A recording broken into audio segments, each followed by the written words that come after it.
તો જો મિત્રો, આ મૂર્તિ હનુમાન દાદાની, આ ગદા જે છે એ ફોલ્ડિંગ છે ને આખી મૂર્તિ જે વન પીસના અંદર છે ને આખી બનાવેલી છે. જુઓ,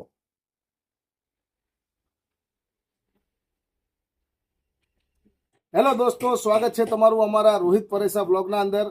તો આજે ઘણા દિવસો પછી આ વિડીયો મૂક્યો છે ને આજે તમને એક હનુમાન દાદાની મૂર્તિ બતાવવા માટે વિડીયો મૂક્યો છે જે તમને ખૂબ જ પસંદ આવશે. તો ચલો, એ મેં મારા હાથે બનાવેલી છે. એના પહેલા હું મારું તમને કામ બતાવી દઉં ને થોડી આપણે વાત કરી લઈએ. આ ઘણા દિવસો પછી આજે આ વિડીયો આ ચેનલ પર આવ્યો છે, લોંગ વિડીયો, કેમકે થોડા દિવસથી હું બીજા કામમાં થોડો વ્યસ્ત હતો. ને તમે જો આવો બ્લોગ જોવાના પસંદ કરતા હોય તો અમારા ચેનલને સબસ્ક્રાઈબ જરૂર કરજો.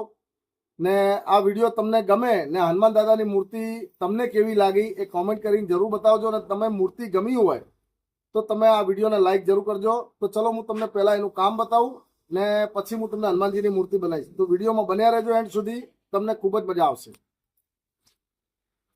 તો જો, આ અત્યારે બને છે મારી દુકાને મંદિર. આ દુકાને અમે બ્લોગ ચાલુ કર્યો છે કેમ કે આજે થોડો કામમાં હતા ને ઘરે અમે બીજાના ત્યાં રોકાવા આવ્યા છીએ, મારા કાકાના ત્યાં, એટલા માટે. તો જો, આ જે છે નીચેનું, આ ઉપરનું, આ થાંભલી છે, એના ઉપર આ હાથી લાગશે, આ રીતે હાથી લાગશે. ને મિત્રો, આ ટોટલ 7ના લાકડામાંથી બનાવ્યો છે. આના અંદર કોઈ પ્લાયવુડ કે કોઈ બીજા મટીરિયલનો કોઈ યુઝ થયો નથી. આ ટોટલ લાકડાના અંદર બનાવેલું છે. ને અમે હતા મારા કાકાના ત્યાં રોકાવા આવ્યા છીએ અત્યારે. એટલે ત્યાં ઘણાને ગમતું હોય ના ગમતું હોય એટલે અમે કોઈ વિડીયો બનાવતા નથી. ને ઘણા દિવસથી અમે થોડા બીજા કામમાં વ્યસ્ત હતા એટલે અમે આ વ્લોગ આના ઉપર અપલોડ નહોતા કરતા. પણ હવે થોડા દિવસોમાં રેગ્યુલરી રોજ અપલોડ થતા રહેશે અમારા ઘરના બ્લોગ. પરેશા છે મારા કાકાના ઘરે, નક્ષ ગયો છે થોડો બહાર, ને હું છું અત્યારે દુકાને. મારે જમવા જવાનો ટાઈમ થઈ ગયો છે. તો મેં કીધું લાવો આપણા યુટ્યુબ મિત્રોને પણ બતાવીએ, યુટ્યુબ ફેમિલીને, કે આપણે હનુમાનજીની મૂર્તિ કેવી બનાવીએ. તો ચલો, હવે તમને બતાવું હું મારી મૂર્તિ.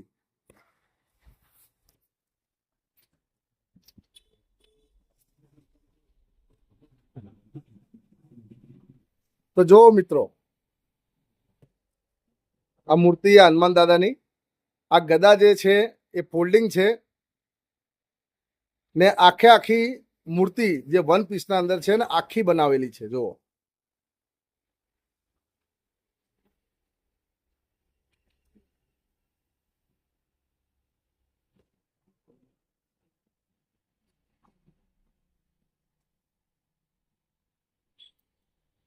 જય હનુમાન દાદા.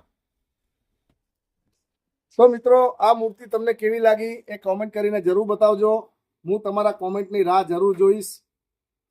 ને આવા વ્લોગ તમને જોવાના તમને ગમતા હોય તો અમારા આ ચેનલને સબસ્ક્રાઈબ જરૂર કરજો. હનુમાન દાદાની મૂર્તિ તમને કેવી લાગી એ કમેન્ટ કરીને જરૂર બતાવજો. ને આ વિડીયો તમને ગમ્યો હોય તો લાઈક જરૂર કરજો. ને મિત્રો, અમારા વ્લોગ આ રીતે ચેનલ પર પહેલાં આવતા હતા પણ હવે રોજ આવતા રહેશે થોડા દિવસો પછી. જો બની શકે તો હું રોજ નાખીશ. મારા દુકાનના, મારા કામના ને બહાર ફરવા જવાના પણ અમે વિડીયો બનાવીએ છીએ. તો તમને ગમતું હોય તો સબસ્ક્રાઈબ તમે કરી શકો છો. તો ચલો મિત્રો, મળશું હવે નવા વિડીયોના અંદર. બાય, ટાટા ને આવજો.